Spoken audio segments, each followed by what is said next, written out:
जरा सोचिए, क्या हो अगर मैं आपसे कहूं कि आपके अंदर एक ऐसा मास्टर बिल्डर बैठा है जो कभी नहीं सोता। चौबीसों घंटे सातों दिन बिना रुके बस आपके शरीर का निर्माण कर रहा है। आज के इस एक्सप्लेनर में हम जोसेफ मर्फी की मशहूर किताब the power of your subconscious mind के 7वें अध्याय को डीकोड करने वाले हैं। हम यह समझेंगे कि आखिर कैसे हमारा अवचेतन मन यानी सबकॉन्शियस माइंड हमारी शारीरिक वास्तविकता को गढ़ता है। तो इस सफर में हम सबसे पहले इस पूरी थ्योरी की नींव को समझेंगे, फिर देखेंगे कि हमारे शरीर की वायरिंग कैसे काम करती है, सिस्टम में गड़बड़ी या ग्लिच कहाँ आता है, कुछ कमाल के रिकवरी केस स्टडीज देखेंगे और अंत में जानेंगे कि कैसे हम अपने लिए स्वास्थ्य का एक बिल्कुल नया ब्लूप्रिंट तैयार कर सकते हैं। चलिए, सबसे पहले बात करते हैं इसकी नींव की, जिसे किताब में जीवन की ओर झुकाव या लाइफ वर्ड टेंडेंसी कहा गया है। किताब की शुरुआत में ही एक बड़ा दिलचस्प दावा किया गया है कि आपका अवचेतन मन आपके शरीर का असली निर्माता है। ये 24 घंटे काम करता है और कभी नहीं सोता, लिटरली कभी नहीं। आप जब गहरी नींद में होते हैं तब भी आपके अंदर एक ऐसी शक्ति है जो आपके दिल की धड़कन, आपके डाइजेशन और शरीर के हर जरूरी फंक्शन को बिना थके चला रही है। ये आइडिया अपने आप में ही काफी पावरफुल है ना? अब ये लाइफ वर्ड टेंडेंसी आखिर है क्या भला? आसान शब्दों में कहें तो ऑथर के मुताबिक ये हमारे अवचेतन मन की एक जन्मजात फितरत है। इसका बस एक ही मकसद है, आपको जिंदा रखना, स्वस्थ रखना और सुरक्षित रखना। आप इसे अपना एक इनबिल्ट बॉडीगार्ड मान सकते हैं। चाहे बाहरी हालात कैसे भी हों, अंदर बैठा ये सिस्टम हमेशा ही हीलिंग और बैलेंस की तरफ ही भागता है। अब सवाल ये है कि ये सब काम कैसे करता है। इसे समझने के लिए हमें शरीर की वायरिंग को देखना होगा, यानी हमारे चेतन और अवचेतन सिस्टम को। ऑथर ने हमारे नर्वस सिस्टम को दो अलग अलग हिस्सों में बांटा है। पहला है सेरिब्रोस्पाइनल सिस्टम। ये हमारा चेतन या कॉन्शियस मन है, जिससे हम अपनी 5 इंद्रियों का इस्तेमाल करते हैं, अपने फैसले लेते हैं। और दूसरा, जो थोड़ा ज्यादा रहस्यमयी है, वो है सिंपैथेटिक सिस्टम। ये पूरी तरह से हमारे कंट्रोल से बाहर है। और इसका मेन कंट्रोल रूम कहाँ है? हमारे पेट के ठीक पीछे, जिसे सोलर प्लेक्सस कहते हैं। लेखक ने तो इसे मजाकिया तौर पर शरीर का पेट का दिमाग तक कह दिया है, जहां से हमारी सारी भावनाएं हमारे पूरे शरीर को कंट्रोल करती हैं। तो कोई भी विचार हकीकत कैसे बन जाता है? ऑथर ने इसका एक बड़ा ही सीधा रास्ता बताया है।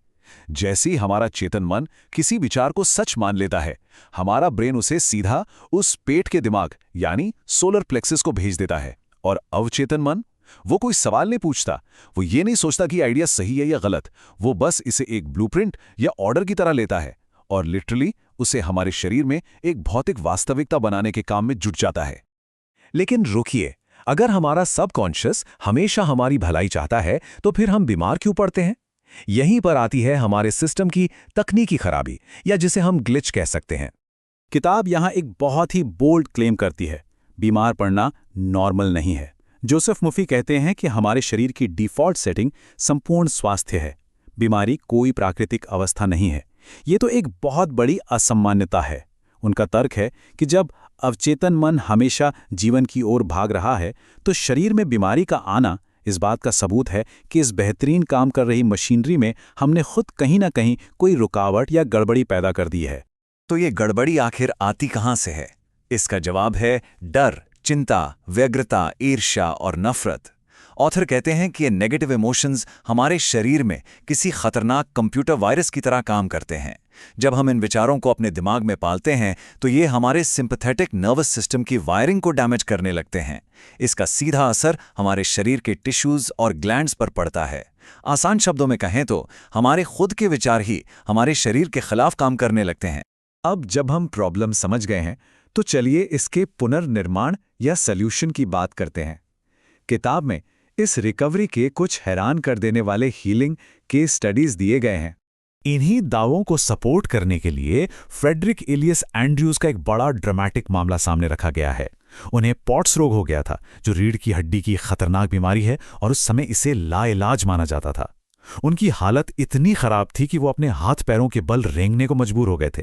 लेकिन किताब के मुताबिक उन्होंने हार नहीं मानी। उन्होंने हर दिन लगातार सकारात्मक विचारों यानी पॉजिटिव अफर्मेशंस की झड़ी लगा दी। उन्होंने अपने अवचेतन मन को स्वास्थ्य की एक नई कमांड देना शुरू किया और दावा किया जाता है कि वो इस बीमारी से पूरी तरह बाहर आ गए और बाद में एक सीधे मजबूत पादरी के रूप में अपना जीवन जिया। एक और बड़ा ही इंटरेस्टिंग केस है। एक व्यक्ति को आंखों की बहुत गंभीर बीमारी थी। उन्होंने क्या किया, हर रात सोने से ठीक पहले वो जानबूझकर खुद को एक गहरी उनींदी सी अवस्था में ले जाते, फिर अपना पूरा फोकस बाहरी दुनिया से हटाकर बिल्कुल शांत हो जाते, और उस गहरी शांति में वो स्पष्ट रूप से इमेजिन करते कि उनका डॉक्टर उनके सामने खड़ा है और कह रहा है, एक चमत्कार हो गया है। लगातार 3 हफ्ते तक हर रात उन्होंने यही विजुलाइज किया। ऑथर का दावा है कि इस सचेत प्रयास ने उनके अवचेतन मन को इस नई हकीकत पर विश्वास करने के लिए मजबूर कर दिया और आखिरकार उनकी आंखों की रोशनी लौट आई।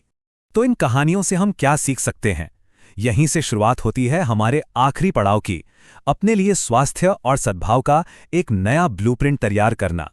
11 महीने, जी हाँ, किताब में एक बड़ा ही दिलचस्प दावा किया गया है कि हमारा शरीर हर 11 महीने में अपनी पूरी शारीरिक संरचना को एकदम नया कर लेता है। विज्ञान और इस किताब दोनों के अनुसार शरीर की कोशिकाएं लगातार मर रही हैं और नई कोशिकाएं पैदा हो रही हैं। इसका सीधा सा मतलब यह है कि हमारे पास अपने शरीर की इस वायरिंग को बदलने, पुरानी बीमारियों को मिटाने और एक बिल्कुल नई शुरुआत करने का मौका हर पल मौजूद है। सच कहें तो हम कभी भी अपने अतीत के बंदी नहीं हैं। तो चलिए फाइनली बात करते हैं कि एक स्वस्थ शरीर के लिए नया ब्लूप्रिंट कैसे ड्राफ्ट किया जाए। किताब इसके लिए 4 सॉलिड स्टेप्स बताती है। पहला, उन सारे नेगेटिव और डर पैदा करने वाले विचारों को जड़ से उखाड़ फेंकिए। दूसरा, सचेत रूप से स्वास्थ्य और शांति की पुष्टि करें। तीसरा, और ये शायद सबसे क्रूशल है, सिर्फ शब्दों को तोते की तरह रटना काफी नहीं है, आपको उस स्वास्थ्य को एक वास्तविकता के रूप में गहराई से महसूस करना होगा, क्योंकि अवचेतन मन सिर्फ भावनाओं की भाषा समझता है। और चौथा, बस अपने अवचेतन पर भरोसा करें और उसे बिना किसी शक के इस नए पैटर्न को शरीर पर लागू करने दें। अब जरा 1 मिनट के लिए सोचिए, अगर ये बात पूरी तरह सच है कि आपका अवचेतन मन एक अथक बिल्डर है जो कभी काम करना बंद नहीं करता, तो आपके रोजमर्रा के विचार, आपकी आदतें और आपके डर अभी इसी पल कैसी वास्तुकला या आर्किटेक्चर का निर्माण कर रहे हैं? क्या वे आपके लिए स्वास्थ्य और शांति का एक मजबूत महल बना रहे हैं या बीमारी और चिंताओं के खंडहर? इस सवाल के साथ आज का ये एक्सप्लेनर हम यहीं खत्म करते हैं। मन की इस असीमित शक्ति और इसके दावों पर निश्चित रूप से गहराई से विचार किया